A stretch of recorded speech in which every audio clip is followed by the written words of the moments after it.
Telugu Desam party నాయకులు అధికారంలో లేకపోయినప్పటికీ 15th కమిషన్లో ఇవ్వవలసిన నిధులను చెల్లించిన ఘనత తెలుగుదేశం పార్టీ ప్రభుత్వానికి దక్కుతుందని మంత్రి కొండపల్లి శ్రీనివాసరావు అన్నారు. విజయనగరం జిల్లా గజపతి నగరం పార్టీ కార్యాలయంలో క్లస్టర్ సమావేశంలో మాట్లాడిన ఆయన బడ్జెట్పై బొత్స చులకనగా మాట్లాడడంపై మండిపడ్డారు. చంద్రబాబు నాయుడు అధికారంలోకి వచ్చాక పార్టీలకు అతీతంగా రాష్ట్రం అభివృద్ధి చెందాలన్న ఉద్దేశంతో పంచాయతీలకు, ఎంపీపీలకు, జిల్లా పరిషత్కు సుమారు 2,000 కోట్ల రూపాయల నిధులు రిలీజ్ చేశారన్నారు. వైసీపీ నాయకులు అధికారంలో ఉన్నప్పటికీ వారు పనిచేయడానికి నిధులు కేటాయించి చేయూతనిచ్చామని తెలియజేశారు. వైసీపీ ప్రభుత్వంలో అడ్మినిస్ట్రేషన్ కరువైందని, గ్రామ సచివాలయ ఉద్యోగులు నియమించి వారికి పని కల్పించలేని స్థితిలో ఆ ప్రభుత్వం వెళ్లిపోయిందని ఎద్దేవా చేశారు. అలాగే ల్యాండ్ టైటిలింగ్ యాక్ట్ ద్వారా గందరగోళం సృష్టించారన్నారు. జగన్ ప్రభుత్వంలో జరిగిన అవకతవకలను సరిచేసుకుని వస్తున్న చంద్రబాబు ప్రభుత్వంపై బొత్స విమర్శలు చేయడం సరికాదని హెచ్చరించారు.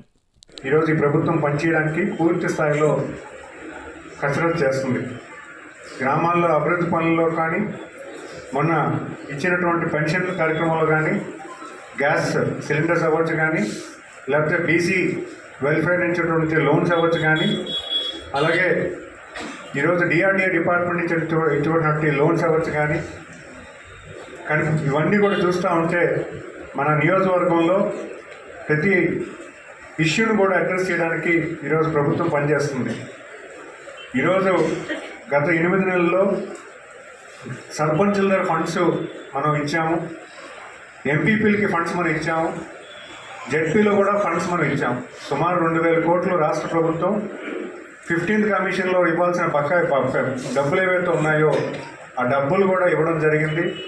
ఈరోజు మనం పదవుల్లో లేకపోయినా వాళ్ళు గ్రామాల్లో పనిచేసేదానికి కొంత చేయూతను మనం కల్పించాం. ఈరోజు మనం తెలుగుదేశం కార్యకర్త ప్రతి ఒక్కరూ కూడా గర్వంగా చెప్పుకోవచ్చు. ఈరోజు విలేజ్ శానిటేషన్ అవ్వచ్చు, డ్రింకింగ్ వాటర్ స్కీమ్స్ అవ్వచ్చు, ఇవన్నీ కూడా మళ్ళీ పనిచేస్తున్నాయంటే మనం ఇచ్చిన 15th కమిషన్లో రాష్ట్ర ప్రభుత్వం ఇవ్వాల్సిన వాటా ఇవ్వబట్టి సెంట్రల్ గవర్నమెంట్ కూడా వాటా ఇచ్చింది. 40% మనం ఇస్తేనే 60% వాళ్ళు ఇస్తారు. అంటే 800 కోట్లు మనం ఇస్తేనే 2,000 కోట్లు సెంట్రల్ గవర్నమెంట్, 1,200 కోట్లు సెంట్రల్ గవర్నమెంట్ ఇచ్చింది. మరి అవన్నీ కూడా మన ప్రభుత్వంలో జరిగాయి. గత 5 ఏళ్ళుగా గ్రామీణ ప్రాంతంలో అడ్మినిస్ట్రేషన్ అనేది కనుమరుగైంది. పేరుకి వాలంటీర్లు, సచివాలయం స్టాఫ్లు పెట్టారు, కానీ వాళ్ళకి చేయడానికి పని కూడా కల్పించలేకపోయారు. రీసర్వే అని పేర్లు చెప్పి ఏకంగా చాలా ల్యాండ్ ఇష్యూస్ క్రియేట్ చేశారు. ల్యాండ్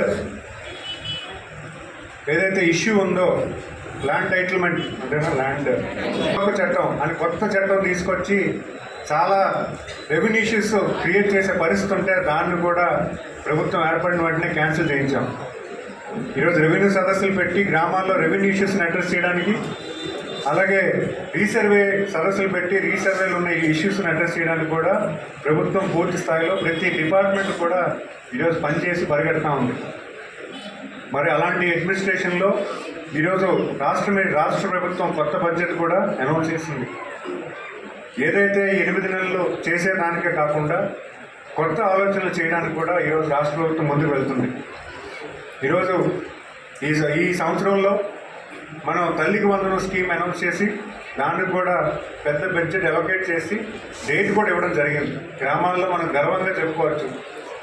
ప్రతి ఒక్కరికి కూడా తల్లికి వందనం స్కీమ్ వర్తించేలాగా ఈరోజు ప్రతి స్టూడెంట్కి కూడా చదువుకోవడానికి కూడా ఈరోజు మనం 15,000 రూపాయలు ఇస్తున్నాము. గర్వంగా మనం మన గ్రామాల్లో మన తాలూకా ప్రజానికానికి మనం చెప్పుకోవాల్సిన అవసరం ఉంది. ఎందుకంటే చదివించే అవకాశం ప్రభుత్వం కల్పిస్తుంది. వాళ్ళ తాలూకా ఖర్చుల నిమిత్తమే ఈరోజు 15,000 రూపాయలు వాళ్ళకి ఇవ్వడం జరుగుతుంది. భరోసా ఏదైతే పథకం ఉందో, అన్నదాత సుఖీ భవ అని మనం పెట్టి ప్రతి రైతుని మనం ప్రోత్సహించాలని, ప్రతి రైతు వృత్తిలో కూడా కొత్త వాళ్ళు రావాలని, ఈరోజు వ్యవసాయం ఎవరైతే ఉన్నారో అందరూ కూడా 40-50 సంవత్సరాలు పైబడిన వాళ్ళే ఉన్నారు.